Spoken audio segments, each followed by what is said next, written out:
Buat saya melihatnya agak berbeda. Generasi muda Gen Z, Gen Alpha ini itu pun adalah hasil karya produksi generasi di atasnya.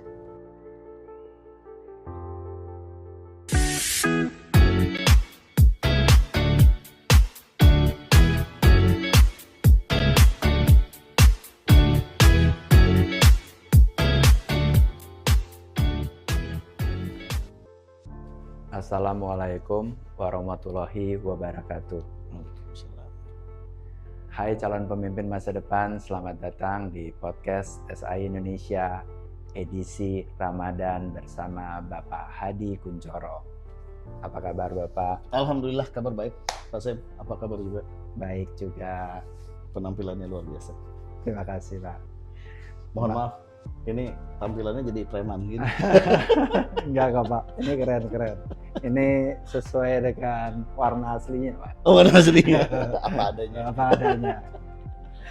Ya, Pak Hadi Kuncoro merupakan CEO dari Power Commerce Asia, dan Pak Hadi kita kenal merupakan pionir dari e-commerce dan omni-channel di Indonesia.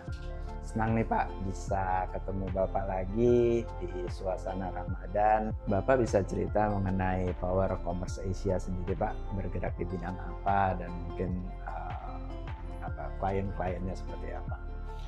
Ya, terima kasih Pak Sem. Power Commerce Asia itu adalah sebuah startup technology company core-nya.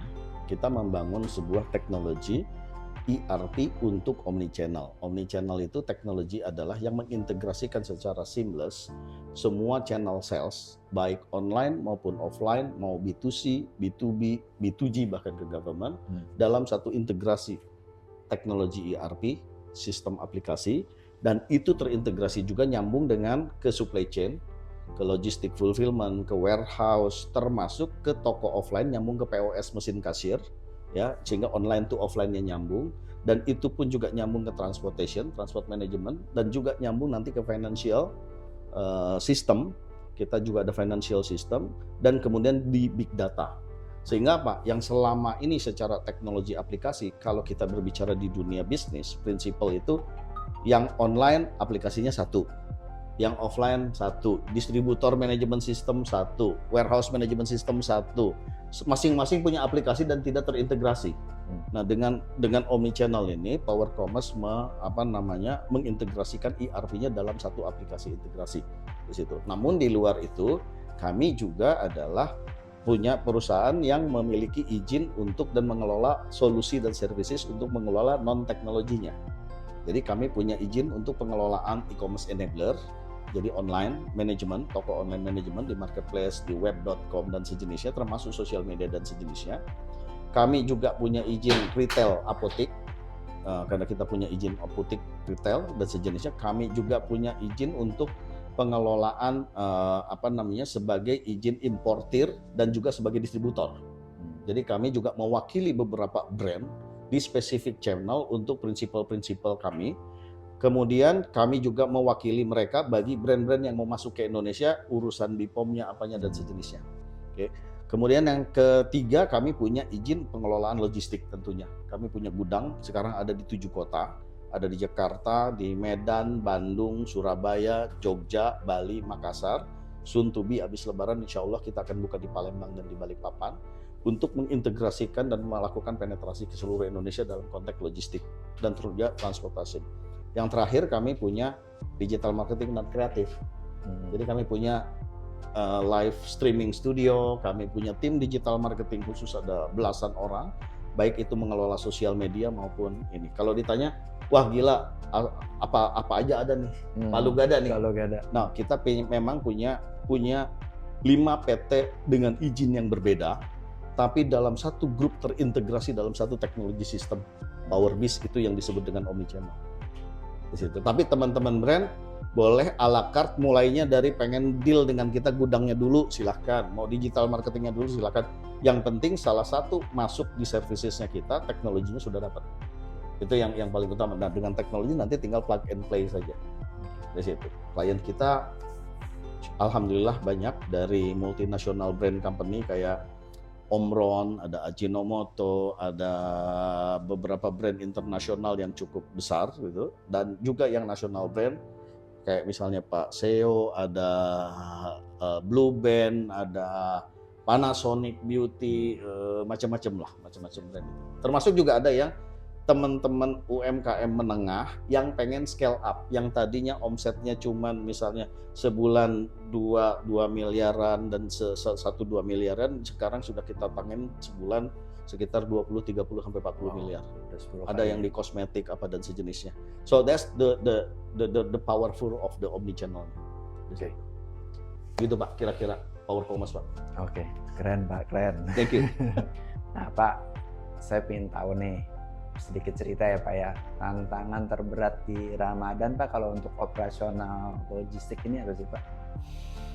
Logistics untuk operasional tentu yang paling berat itu adalah ada dua ya sebetulnya. Pertama dari sisi bisnis. Dari sisi bisnis itu tantangannya adalah karena Ramadan itu adalah festive seasonnya Indonesia terbesar.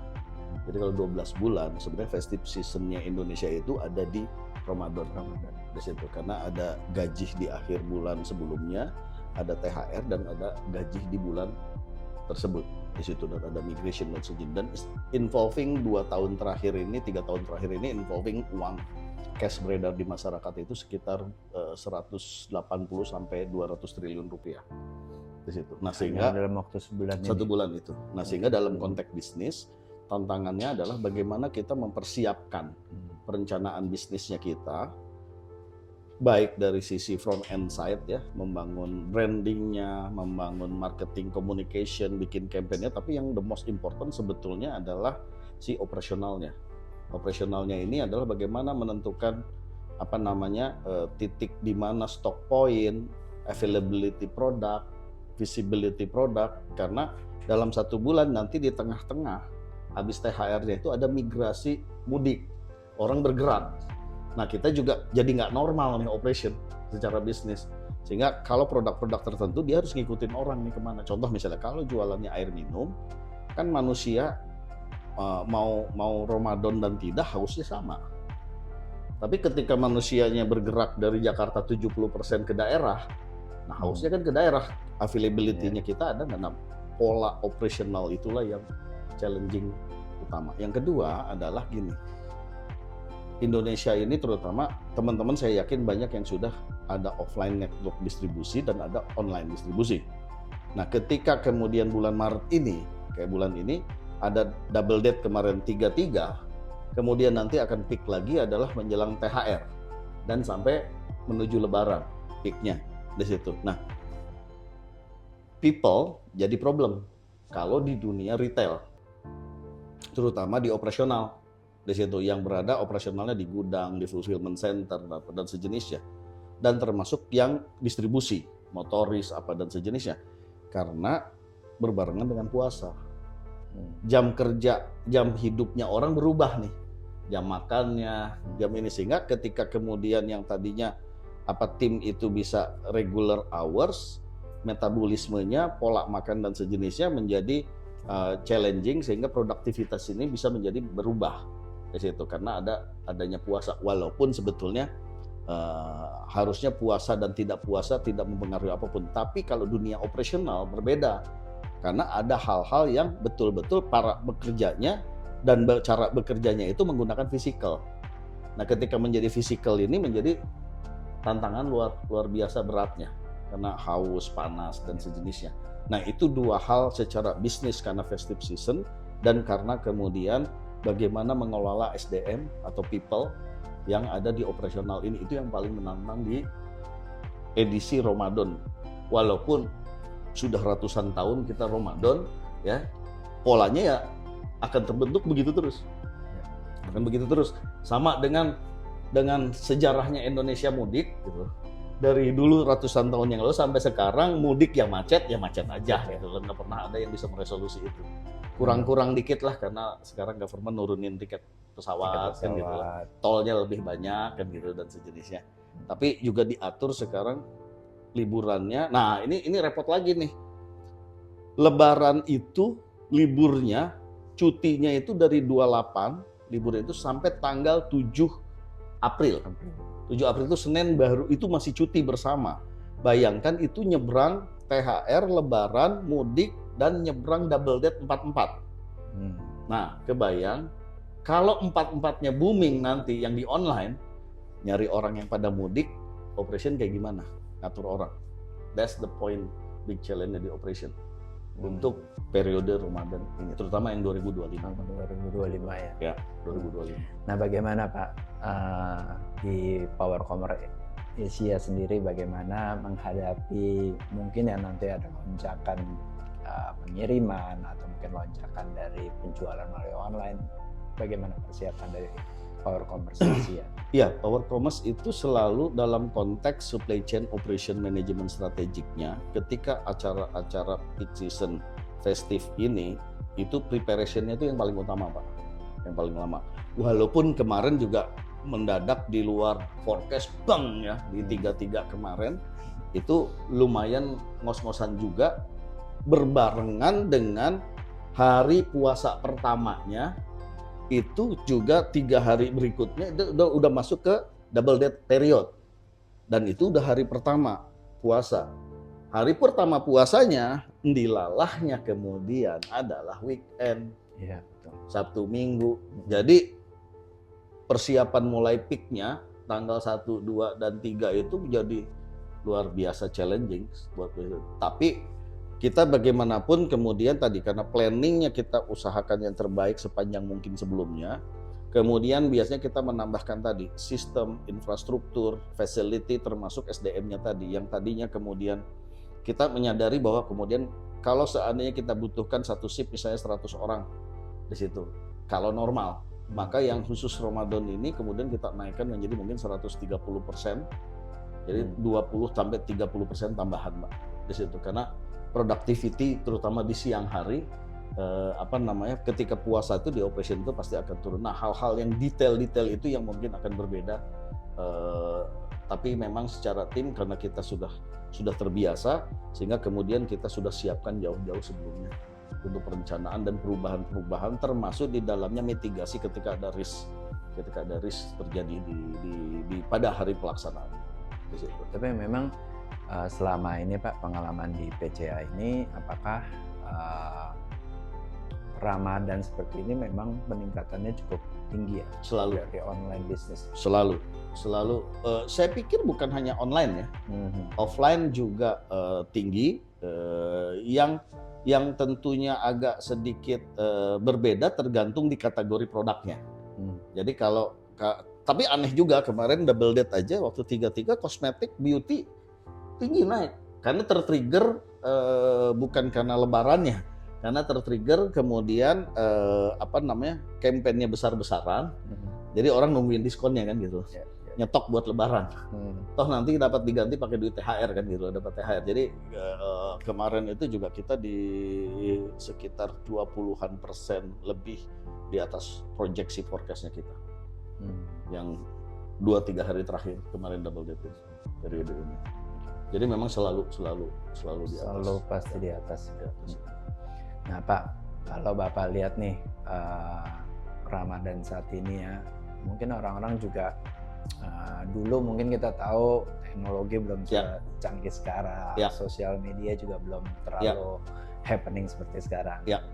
Bapak lihat gimana nih anak-anak muda di Indonesia, apakah mengurangi kegiatan-kegiatan yang bersifat religi karena dengan adanya banyaknya sosial media, mungkin game juga, atau gimana Pak saat ini? Jadi tanpa Ramadan saja, tanpa puasa saja, sebagian besar generasi muda Indonesia itu yang katanya kita bonus demografi ya. Jadi kalau secara demografi adalah populasi Indonesia itu adalah 67% itu populasinya itu demografinya itu di bawah 35 tahun, Mbak. Di situ. Nah, 60%-nya lagi itu kemudian yang Gen Z ke bawah. Di situ ada Gen Alpha dan sekarang terlahir tahun ini Gen Beta. Gen Beta ya. Nah, tanpa Ramadan saja waktu senggangnya generasi muda ini itu dipakai buat main game. Nah, ketika kemudian menjadi Ramadan ini pemakaian game ini menurut data teman-teman yang memang di industri game itu memang meningkat, Pak. memang meningkat, sosial media, pemakaian sosial media dan sejenisnya. Tapi juga bersamaan dengan tersebut pemakaian feature di sosial media atau di digital tadi yang khusus tentang agama juga meningkat. Jadi balancing. Cuman karena waktu Ramadan ini kan ibarat kata gini ya, orang disuruh ngaji sama disuruh kemudian main game kan gitu loh. Main gamenya mungkin 3 jam, ngajinya mungkin 5 menit, 10 menit kan gitu loh. Di situ sama-sama pakai digital. Di situ ngajinya juga di Al-Qur'an ini gitu loh. Al-Qur'annya juga ngajinya di digital kan, di mobile. Main gamenya juga di handphone gitu. Tapi nah yang Al-Qur'an biasanya juga nggak bayar gitu, banyak iklannya gitu, tapi yang main game kan bayar nyawa dan sejenisnya. Nah, itu menambahi sih. Cuman yang menjadi concern adalah mungkin di sosial media lah. Sosial media dengan segala isu yang terakhir terjadi mulai dari musibah, termasuk di dalamnya perpolitikan dan apa namanya social impact, tema korupsi dan kemarin yang heboh banget, itu terakhir seminggu pertama Ramadan ini, 7 hari pertama ini semua arahnya ke sana. And we know Indonesian literacy in general, bukan hanya generasi muda, in general literasinya kurang, sehingga yang penting berkomentar, yang penting ini dan sejenisnya di situ. Itu yang saya pahami, dan Ramadan ini memang pemakaian digitalisasi baik sosial media atau gaming juga semakin tinggi. Di situ. Nah, Bapak kalau misalnya Bapak bandingkan nih Pak, Ramadan tahun lalu sama tahun sekarang ya Pak, ada nggak sih Pak perubahan yang cukup berarti, mungkin dari pribadi Bapak sendiri atau pribadi dari teman-teman di mungkin industrinya Bapak ya, di logistik, di e-commerce dan omnichannel? Ya, kalau dari sisi pribadi perubahannya tahun ini saya memang bertekad dan meminta kepada teman-teman di kantor, tim juga untuk mengurangin kalau bisa tidak ada berbuka puasa di mall bersama bukber. Karena walaupun katanya kan daya beli lagi turun ya, tapi faktanya tidak. Mall menengah atas tetap ramai. Full.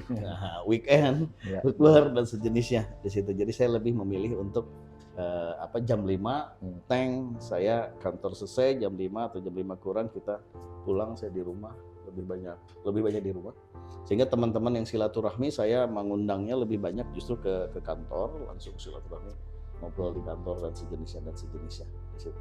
Kalau tahun-tahun lalu kan 3 bulan sangat visioner sekali kan saya, 3 bulan sebelum Ramadan aja jadwal bukbernya udah banyak kan gitu loh. Jadi blok ya Pak ya.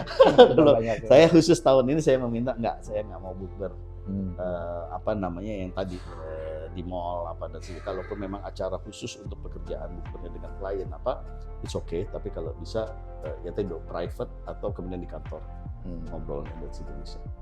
Gitu. Kalau yang secara bisnis saya pikir normatif festif yang tadi saya ceritakan festif. Ya, tadi pagi saya dari Jakarta Selatan ke kantor SAI ke Jakarta Timur ya, sepanjang Jortol kemacetannya isinya truk semua pagi-pagi, dan itu macet berhenti. Dan itu tadi kita berangkat jam 7 ya kalau nggak salah, jam 7 berangkat, dan itu biasanya kalau hari-hari biasa kan nggak begitu. Tapi itu buat saya menyenangkan, artinya kalau yang macetnya truk di tol, artinya ekonomi lagi bergerak. Di situ. Berarti banyak pengiriman ya. Orang logistik kan gitu. Logistik gitu. Indikatornya gampang, di tol macet isinya truk semua berarti ekonomi lagi gerak. Di situ, ekonomi lagi bertumbuh. Gitu. Saya happy gitu. Ya. Pak, pertanyaan terakhir Pak, apa yang bisa Bapak berikan nih, pesan-pesan apa untuk anak-anak muda sekarang, generasi Z di masa bulan Ramadan ini? Oke, saya ingin menyampaikan agak sedikit berbeda Pak Seth, bahwa seringkali stigma kita itu memberikan saran, nasihat itu kepada generasi muda, Gen Z banyak stigma bahwa kemudian Gen Z, Gen Alpha itu gen sandwich, gen strawberry, yang cengeng, strawberry, manja, hilang-hiling dan sejenisnya. Oke, semua orang sudah banyak berpesan kepada generasi muda. Tapi buat saya melihatnya agak berbeda. Generasi muda, Gen Z, Gen Alpha ini, itu pun adalah hasil karya produksi generasi di atasnya. Di situ, generasi di atasnya. Bahwa kemudian kesibukan generasi kita, generasi X, milenial, X, dan baby boomer yang menciptakan dan melahirkan Gen Z dan Gen Alpha seperti ini, itu adalah kemudian karena serta-merta bukan karena Gen Z-nya saja, tapi kita sebagai orang tuanya. Justru saya sesama sebagai orang tua mengajak untuk Ramadan ini, yuk kita temani anak-anak kita. Menemani mereka tentang apa? Dibilang bahwa kemudian literasi Indonesia paling rendah di dunia nomor 2. Yuk temani berliterasi, membaca, mengaji, beribadah, dan sejenisnya. Yuk kesempatan Ramadan ini berikan kesempatan dengan anak-anak berkumpul bersama, buka bersama, sahur bersama. Jangan kemudian ibu bapaknya sibuk bukber dengan masing-masing gengnya, anaknya juga dan sejenisnya. So it's up to us, generasi tua dan orang tua. Kenapa? Saya kok lebih memilih begini. Jangan terlalu didakwahin terus generasi Z-nya. Karena faktanya mereka juga adalah generasi produksi dari generasi milenial dan generasi X dan baby boomer kita-kita ini. Di situ. Nah, sehingga salah satu kenapa saya memilih Ramadan ini untuk tidak mau berbuka di luar dan sejenisnya, karena saya lebih memilih untuk kemudian berbuka bersama keluarga dengan anak-anak di rumah sebisa mungkin di situ. Yang selama ini saya kurang di situ. Nah, kebetulan anak-anak kan sudah besar. Nah, kebetulan yang dari luar negeri juga pada pulang. Saya nggak mau kehilangan momentum dengan anak-anak di situ. Nah, itu yang mungkin mohon maaf tidak menjawab apa nasihatnya buat generasi mudanya, tapi buat saya mengajak justru yuk kita peran orang dewasa dan peran orang tuanya. Karena anak-anak ini kita yang mendrive, anak-anak ini kita yang membentuk kok. Ya. Kalau saya tambahi ceramah lagi untuk Gen Z-nya, Gen Alpha-nya, mereka udah mual dapat dakwah-dakwah dan dogma-dogma. Lebih baik kita contohi dengan hal yang baik kita sebagai orang tua. Jadi menurut saya itu sih. Jadi role model buat mereka ya, teladan dan role model. Mereka berangasan di sosial media berteriak-teriak apa generasi muda dan sejenisnya, apa namanya kayak orang netizen Indonesia brutal dan sejenisnya, generasi nggak literasi dan sejenisnya. Nggak, mereka mencontoh kita kok, orang tuanya kok. Gitu. Nah, itu yang mungkin agak sedikit berbeda jawabannya. Agak sedikit berbeda jawabannya. Saya lebih baik sebagai orang tua mengkoreksi diri, berkaca pada diri, karena anak itu adalah mengikuti apa yang menjadi role model orang tua. Ya, setuju. Di situ. Mantap. Kira-kira gitu, Pak. Mantap. Terima kasih Pak. Terima kasih banget waktunya, Pak Sam. Ada kenang-kenangan. Siap. Wow, oke. Wah, thank you banget, Pak. Sama-sama. Spesifik loh, gue spesial. Terima kasih banget teman-teman, Pak Sam, juga teman-teman di SAI Indonesia dengan podcastnya, dan terus untuk membangun tadi calon pemimpin masa depan. Saya tidak pengen 2045 Indonesia emas menjadi sekarang skeptical, Indonesia cemas, kabur aja dulu dan sejenisnya. Justru kita di sini sebagai orang tua yang berperan harusnya mau seperti apa generasi muda di situ. Ya, oke. Demikian podcast SAI Indonesia edisi Ramadan bersama Bapak Hadi Kunchoro, CEO dari Power Commerce Asia.